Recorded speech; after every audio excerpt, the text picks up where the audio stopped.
আগামী 12ই ফেব্রুয়ারি এই একটা দিনের সিদ্ধান্ত নির্ধারণ করবে আমরা আগামী 5 বছর সম্মানের সঙ্গে বাঁচব নাকি লজ্জা আর আফসোস বয়ে বেড়াবো।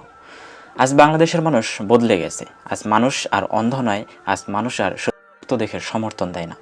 আজ মানুষ প্রশ্ন করে, বিচার করে, বিশ্লেষণ করে। আজ উচ্চশিক্ষিত যুব সমাজ, সচেতন নাগরিক, শিক্ষক, ডাক্তার, শ্রমজীবী মানুষ সবার মুখে একটাই কথা, এবার ভালো মানুষ চাই। এবার মানুষ চায় না যে নেতা ক্ষমতায় গিয়ে বদলে যাবে। এবার মানুষ চায় না যে নেতা সংসদে গিয়ে চুপ করে বসে থাকবে। এবার মানুষ চায় যে মানুষ আগেও ভালো ছিল, এখনও ভালো এবং ক্ষমতায় গেলেও ভালো থাকবে। আজ মানুষের চাহিদা খুব পরিষ্কার। মানুষ এমন একজন প্রতিনিধি চায় যিনি দুর্নীতির সামনে কখনো মাথা নত করেননি, যিনি অন্যায়কে কখনো প্রশ্রয় দেননি, যিনি সুবিধার বিনিময়ে নিজের বিবেক বিক্রি করেননি। আজ মানুষ এমন একজনকে খুঁজছে যিনি ক্ষমতার কাছে নয়, আল্লাহ ও জনগণের কাছে জবাবদিহি করেন। আজ মানুষ চায় এমন নেতা যিনি মিথ্যা দিয়ে সমর্থন চান না, যিনি ভয় দেখিয়ে জনপ্রিয় হন না, যিনি চাঁদাবাজ আর দখলদারের ছায়ায় বড় হন না। আজ আমরা একটা কঠিন বাস্তবতার মুখোমুখি।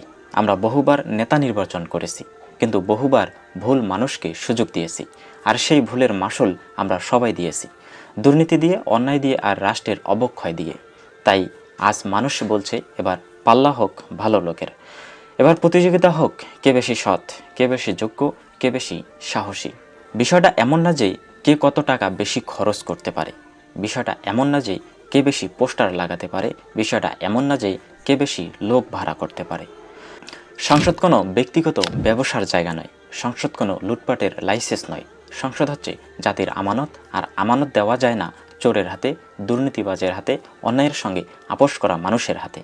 আজ দেশের মানুষ চায় পার্লামেন্টে যেন এমন মানুষ চায় যার দিকে তাকিয়ে আমরা বলতে পারি, হ্যাঁ, এই মানুষটাই আমাদের প্রতিনিধিত্ব করতে পারে। আজ মানুষ চায় যিনি আইন বানাবেন তিনি যেন নিজেই আইন ভাঙা মানুষ না হন। যিনি দুর্নীতির বিরুদ্ধে কথা বলবেন তিনি যেন নিজেই দুর্নীতির অংশ না হন। গণতন্ত্র মানে শুধু ব্যালট বক্সে ভোট দেওয়া নয়। গণতন্ত্র মানে সচেতন বিবেক দিয়ে সিদ্ধান্ত নেওয়া। আপনার একটা সমর্থন শুধু একটা কাগজ নয়, এটা একটা সাক্ষ্য।